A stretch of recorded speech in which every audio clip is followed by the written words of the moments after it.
एक शॉकिंग बात बताऊं, सर्किल पॉलीगॉन तो नहीं है, लेकिन अगर आप पॉलीगॉन्स की साइड बढ़ाते चले जाएं और अगर इनफाइनाइट तक लेके चले गए ना, तो वो पॉलीगॉन भी आपको एक सर्किल दिखना शुरू हो जाएगा। और इसी बात का यूज करके आर्किमिडीज साहब ने ये बताया था कि पाई की अप्रॉक्सीमेट वैल्यू कितनी होगी। देखिए, पॉलीगॉन एक क्लोज फिगर होता है जो कि स्ट्रेट लाइन से मिलकर बना होता है, जैसे ट्रायंगल, पेंटागन, हेक्सागन, ऑक्टागन।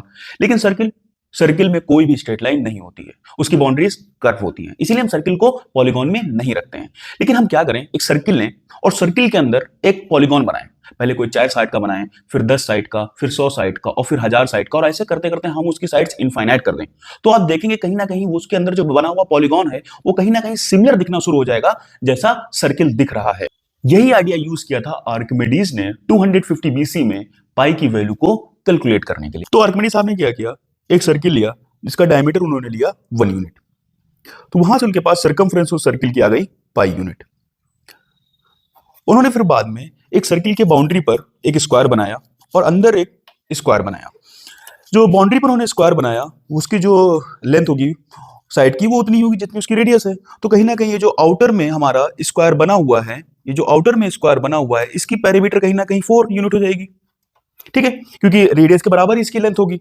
और जो स्क्वायर, ये मान लीजिए आउटर का स्क्वायर है, और जो इनर स्क्वायर बना हुआ है हमारे पास, इनर स्क्वायर है, इसको आप देखेंगे इसकी जो हाइपोटेन्यूज है वो रेडियस के बराबर ही होगी जाकर 1 यूनिट। और आप ट्रिग्नोमेट्री का प्रयोग करके निकाल सकते हैं कि इसकी जो इनर वाली जो आएगी वो आएगी 2.828 यूनिट, इतनी आएगी।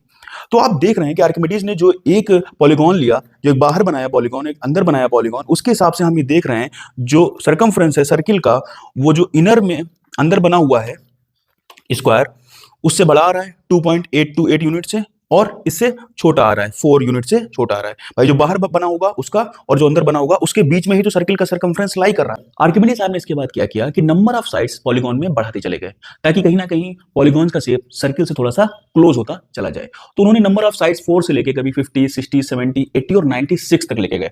जब उन्होंने नंबर ऑफ साइड्स उस पॉलीगॉन की 96 तक लेके गए तो कहीं ना कहीं वो सर्किल के बहुत क्लोज लगने लगा था। तो जब अब वैल्यू उन्होंने उस पॉलीगॉन की कैलकुलेट करी, मतलब उसके पेरीमीटर निकाला, जो बाहर पॉलीगॉन बना था और जो सर्किल के अंदर पॉलीगॉन बना था, उन दोनों की जो वैल्यू आई वो कहीं ना कहीं पाई की अप्रॉक्सीमेट वैल्यू को बताने में काम आई, और वो अप्रॉक्सीमेट वैल्यू बनी 3.1410 से लेके 3.1427 तक। तो इस तरीके से आर्किमिडीज साहब ने हमें कैलकुलेट करके पाई की अप्रॉक्सीमेट वैल्यू बताई।